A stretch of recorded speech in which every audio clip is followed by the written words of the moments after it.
Okay, everyone, it's the Penn State Blitz and the Penn State Blitz podcast. I'm Bob Flounders, joined as always by Greg Pickel. If I sound a little like a little bounce in my step, I think you guys know why. A lot to talk about. Maybe this could be the best Blitz ever because of the news, Greg. The Big Ten season is on in October. Penn State football is back in about a month or so. Great news to get to. We're going to talk about all that went into that. We're going to get to the Big Ten explanation as to why the Big Ten season is back on. A lot of it, they claim, is due to the medical testing advancements. We got to talk about the Penn State schedule as we talk right now. We don't know specifically what the regular season schedule is going to look like, but we do know it's going to be 9 games with a real interesting 9th game there in December. We'll talk about that. And Greg, I'm assuming the mailbag is overflowing right now.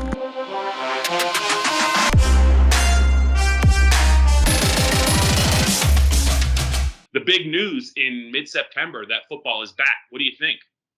Yeah, Bob, we finally got to today. It felt like we would never get here. The last month has felt more like a year. Of course, this year has felt more like 5 years with everything that's going on. But obviously, the last, 40 days or whatever it's been, has really changed some minds in terms of the ability to get rapid coronavirus testing and the ability to have what they keep calling clean field for the players and the coaches. And I think one thing that stands out more than anything else is that if you test positive, you can't come back for 21 days, which is above and beyond what most protocol in terms of quarantining is anywhere. So I think that was almost I don't want to call it a concession because I don't think that's the right word, but I do think that some of the more medically inclined people on the Big Ten's decision-making panel probably thought that was something they really needed to make a decision of unanimously. And let's not forget the Big Ten was very clear that this was unanimous, Bob. Unanimous decision to move forward. I can't wait to read our sister site, NJ.com, when they get a hold of that Rutgers president who was convinced that there was no chance Rutgers would play football this fall. And yet here we are. The schedule will be out a little bit. But yeah, I mean, I guess it was always going to end this way once the other conferences started up. And there's been some postponements and there's been some stoppages and things like that. But for the most part, we've had football the last 2 Saturdays. We'll have more football this Saturday. The SEC is a week from playing. And so I just think that they were at a point where if they could get the questions answered, they were going to move forward. And that's exactly what they did. Yeah, I would add that also reading through the statement that Penn State put out about the testing, I think a big part of it also had to do with heart issues. It seems like they were able to maybe develop a system and a support with the return to play task force. I think they were able to address some concerns with regard to the coronavirus possibly impacting and causing heart issues for players. I think they were able not to solve it, Greg, but they feel better about what's the plan that's in place in case some of those things happen. I wanted to bring that up. 2 things for you. What are we thinking about when Penn State and the rest of the Big Ten teams, will allow to resume practice, and also I believe the testing, and is it daily testing or close to it? It is daily testing. Yeah. So the daily testing. Yeah. So the daily testing will start September 30. Obviously, there's testing going on right now at Penn State and other college campuses. I don't know how often those guys are being tested. I believe Sandy Barber had said a while back that they would be tested only when they were symptomatic after their initial test was cleared. So this will be above and beyond that. In terms of practice, Barry Alvarez was asked, and he kind of made it sound like they could start like almost a training camp type deal immediately. I don't know if it's going to happen that fast, but they clearly have plenty of time here. If they get the testing in place, I'm sure they'll ramp things up sooner. Maybe they'll expand from 12 hours a week to 20 hours a week of practice and then get into the contact and the camp stuff later this month. But I can only assure you that James Franklin and the rest of these coaches already have it all mapped out that the second they're allowed to have contact and all that, they're going to do it. Also, and we have to at least visit this. Listening to all the stuff that's happened it's really been the last week, you kind of got the feeling that this might be, you don't call possible vote unless you're going to change your mind. But why, Greg? Why did the Big Ten in August just not decide to delay this rather than postpone? It might be a minor point to some Penn State fans, but you just wonder. I think it was 43 days. Why didn't they just do this all along? Yeah, that's what will never make any sense. And the Northwestern president was asked that by Big Ten Network's Dave Revson and really didn't give all that compelling of an answer. He more or less said, well, we didn't feel good about being able to move forward at the time, and now we do, so we're just going to go ahead and do it. And that doesn't really answer the question. If you didn't feel good about moving forward, you could have postponed the postponement decision, not postpone the season, just to turn around and reinstate it. But I think we can all agree, Bob, that as long as they can do this in a way that's safe and healthy for these kids and these coaches and the communities around these college campuses, I'm not going to praise the Big Ten for getting to this point because that would be silly. But I also won't lament the fact that we're here. Yeah, and one more note before we talk about the schedule and get to the halfway point of our Penn State Blitz and our Penn State Blitz podcast, Greg. We finally got some confirmation about another Penn State All-American tight end, Pat Freiermuth. There had been a report recently that he was going to opt out. This was before the Big Ten decided that they were going to play in 2020. We were watching the Big Ten Network show, and I believe James Franklin was asked about Freiermuth, and we heard it straight from the big tight end's mouth, did we not? He's back. Yeah, so the quote was, and he walked right into James Franklin's Big Ten Network set and said, I never opted out. I don't know where those reports came from. I'm just excited to play football again for Penn State. So Pat Freiermuth, all along you could completely understand the rationale beside him potentially wanting to opt out. But at the same time, he was just a guy who had the chance to do that and decided not to because he wanted to keep playing college football, be with his teammates, and so on and so forth. So until that opportunity was extinguished, it was always hard to believe that he wouldn't at least wait until the Big Ten said, nope, we're playing in January. And at that point, it would have made perfect sense. But yeah, it never made a ton of sense that he would do that so soon. And it turns out that he didn't. Yeah, good news for Penn State's offense. Kirk Shiraka, James Franklin, all those guys, they're a much different offense when he's on the field. I don't know that how seriously he was considering it. Maybe he was considering opting out, but we have confirmation Pat's back in 2020.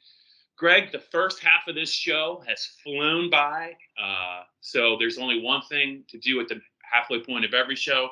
How can our audience review us, rate us, watch us, listen to us? Take it away. Yeah, so before we get to third down, it is the Penn Live Penn State Blitz podcast. I think it's soon going to be getting a new name, so keep an eye out for that. But anyway, as we get ready for the Big Ten football season to renew, you can listen to the show every week wherever you get your audio, Apple, Spotify, Google, wherever. And then if you prefer watching the Penn State Penn Live Blitz video, that's at youtube.com/allpennstate. Again, don't forget to like, rate, subscribe, leave some feedback. Tell us how happy you are that football is back, how unanxious you are to read Dave Jones write about it. Just kidding, Dave. And what you'd like to see us cover in the days and weeks to come. Let's move on to third down, Bob. Yeah, did he I was looking on Penn Live and I saw something that Dave recently wrote. Did he call like the Big Ten presidents and channelers nerds in a headline by any chance? Did I read that right? You did read that right. Yeah, the point being that he felt like yeah. So you could follow along with that, or you can go to PennLive.com/Penn State football and check it out there. Okay, let's move this along, Greg. Let's talk about what we know. Things are going to fall into place probably in a couple days, but we're doing the Penn State Blitz now. What do we know about Penn State's schedule? I'm going to assume, Greg, this is going to be revision number 3, 8 regular season games, then to start October 23rd, 24th weekend, which means I would guess Sunday is in play for some games, at least in October that's the case. But when they get to the Big Ten championship weekend, I think it's the third week in December. Is it the 18th and 19th, I believe? If I'm wrong, you can shoot me. Everyone in the Big Ten is going to play on championship weekend, not just the Big Ten East champ and the Big Ten West champ. What do you think about the Big Ten's decision to do that?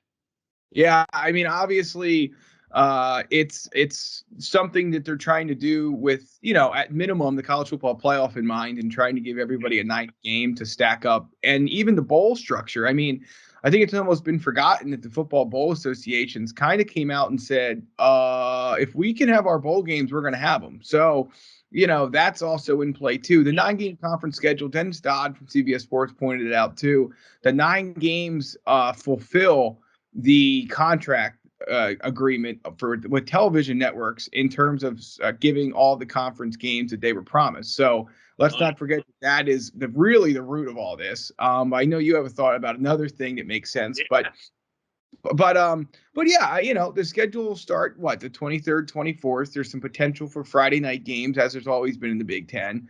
I was thinking Sunday, so it's Friday, Saturday. My bad. Yeah, and I know that there were some wonders out there about the idea of maybe playing some games on Monday, because Barry Alvarez had hinted at that. That's not going to be the case.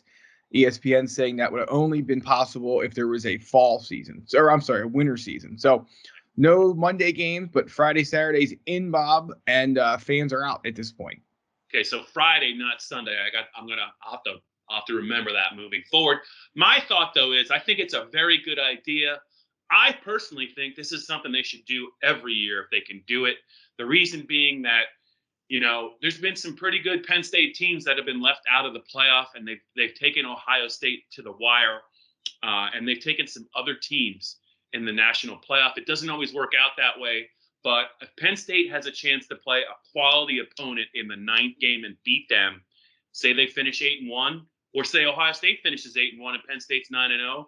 I just think it positions the Big Ten for their best teams to play another quality opponent going into maybe selections, not only this year, but who knows in the future. I think this is an idea that I think the Big Ten should think if they can do it. Maybe this isn't the only year you do this. I just think that it really sets up maybe the second best team in the Big Ten. A lot of people think the Big Ten East is better than the Big Ten West. It sets up that second best team, maybe to have a better look, even if it's a long shot, at getting into the playoff. There's been 2 teams from conferences go into the playoffs before. Why not the Big Ten? I like the idea. I think if Penn State's going to be as good as everyone thinks they're going to be, Greg, I think that 9th game could be a meaningful game for them. Yeah, I completely agree. And I think it makes a lot of sense, too. If you're going to do this, you might as well just go all in with it. And again, the TV part of it can't be ignored. That's kind of the only reason for that 9th game on one hand. But on the other hand, yeah, you get more in the college football playoff discussion as well. So we'll see. I think that I am hard pressed to believe, and maybe I'll be proven wrong, but I'm hard pressed to believe the Big Ten doesn't have a schedule ready to go. I just think they want to extend this news cycle as long as possible, which makes sense, and that's fine. But I am feeling pretty confident that we'll have a schedule by the end of this week. Yeah, it'd be interesting to see what the conference does with teams like Penn State, Ohio State, and even Michigan with regard to who they draw in the Big Ten West in an effort maybe to beef up their resume as a potential, down the road look at the playoff. I'll be real curious to see who those teams draw, but maybe I'm getting ahead of myself. We got a couple minutes left here on the Penn State Blitz and the Penn State Blitz podcast.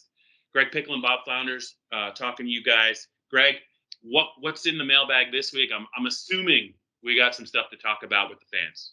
No doubt about it. So I'm just looking at our subtext inbox here. Remember, if you sign up for Penn Live Sports Insider through the either through the app or on our website at PennLive.com/Penn State Football, you also get text messages from Bob, Dave, and I, sometimes Joe Hermit, and you can converse with us, get news right to your phone. I'm looking at that, Bob, and the Pat Fryermuth tweet. The text about Pat Fryermuth. We had a Pat Fryermuth family member chime in, celebrating the news. It looks like. Also, questions about can Micah Parsons change his mind? Will he change his mind? One thing I will say before I turn it back to you is, I'm almost certain he already signed with an agent. He's been in Los Angeles working out for a little while now, and the worry was always about COVID. And I know these things they put in place mitigate COVID. The Ohio State doctor saying it's as risk-free as it can possibly be. I have a hard time seeing that being overturned. If he signed with an agent and didn't get anything from the agent, there is an appeals process that you could come back if you wanted to. I just have a hard time seeing that all playing out. Yeah, he sounded when he made his decision like he was at peace with it and he was ready kind of get ready. To just remember, the season's going to start, and it's going to run into December, maybe early January. We're talking about a player that has a legit shot, I think, at being a top 5 pick. And he opted out before the Big Ten postponed with their initial announcement in August. Hopefully, we can get some confirmation for the fans on that. But I'm with you, Greg. I'd be very surprised if Micah changes his mind, or if he can change his mind. You said you cited, in the event that he signs with an agent, that might make it impossible. Maybe we'll have some news on that. We're just kind of talking about this hours after the Big Ten made its decision. We got you Pat Fryermuth back. We didn't do it. We just have news that Pat Fryermuth is coming back, but we don't have 100% clarity on Micah. Maybe we can get that in the next couple of days. Yeah, absolutely. All right, moving on. What percentage chance would you put on the completion of this Big Ten 8-game +1 schedule? I mean, we've seen some postponements. We've seen some things going on, but correct me if I'm wrong, Bob. I haven't seen the conferences that are playing, unless I'm mistaken, the ones that have had postponements and the like, I don't believe they're doing this daily antigen testing. So the Big Ten might be a step ahead there. But what do you think? What percentage chance do you put on the completion of the 2020 season as the Big Ten will lay it out later this week? Well, I mean, they're up against it because, when they decide to return to play in October, and with an eye towards the national playoff, I'm assuming, I think it's a safe assumption, they really you really don't have a choice. They had to play a minimum probably of 8 games to get, strong consideration, even if you're a good team like Ohio State or Penn State. It's a really unique question. It's definitely not 100% chance that they're going to be able to pull this off. I'm sure there are going to be some bumps in the road. I'll say 80. I'll go 80%. You just don't know what's kind of coming down the road. They're going to try their best. Obviously, they've really bolstered the testing, and I think that the players are aware. If you want to play for a Big Ten championship, you want to play for a shot at a national playoff spot. You're gonna have to kind of hunker down and just listen to what we do. We're gonna do the best we can. I don't know if programs like Rutgers and maybe some of the teams that really don't have a shot, I don't know how seriously they're gonna take it. I shouldn't laugh about that because it is very serious. But I think for the Ohio States and the Penn States and the Wisconsins and the Minnesotas and the Michigans, I felt like they had a pretty good handle, Greg, on adhering to the medical policies that were in place and the cleanliness and trying to do the right thing. I thought they were on the right path, but when you're on a college campus, Greg, you just don't know how the rest of the campus is gonna treat that. I don't think you can say 100%. I don't know about you, but the Big Ten doesn't really have much choice. They're gonna get their best shot. Yeah, 100% agreed. And you're right. I mean, I think that question came up during the Big BTN show, which was what does happen when a team's 0-3 or 0-4 or whatever? And does that lead to a situation where either too many people on campus or too many people within the team either test positive, they run out of players? What happens? That's another question. Is it I mean, I guess it would almost have to be a forfeit, right? I don't know how else you could move forward. So a lot of questions still to answer, a lot of things to consider. But all told, Bob, Penn State football and Big Ten football are back, and I believe we are about 37, 38 days from kickoff. All right, I can see we've gotten a little carried away with this edition of the Penn State Blitz and the Penn State Blitz podcast. We're running a little long, but I mean, if we were ever going to run a little long, Greg, this would be the one to do it. Penn State football is back in about a month, maybe a little bit longer, 4 weeks, 5 weeks. I'm sure we're going to hear, hopefully, from James Franklin, maybe some players in the coming days and weeks. We'll share what we learned with you. I think in the next couple of days, Greg, we're going to have news on what Penn State's schedule is going to look like. I think the fans will be, even though they can't go to the games, we're assuming that's a lead pipe cinch, correct? They're not going to be able to go to the games. Their Saturdays or their Friday nights. They're going to have the opportunity to watch Penn State. It should be a very good team, even without Micah Parsons. I think there's a lot to be excited about. I wish the Big Ten would admit that they got it wrong, but hey, give them credit for at least reversing course and now giving the players, the coaches, a chance to show what they could do and what should be a pretty good year.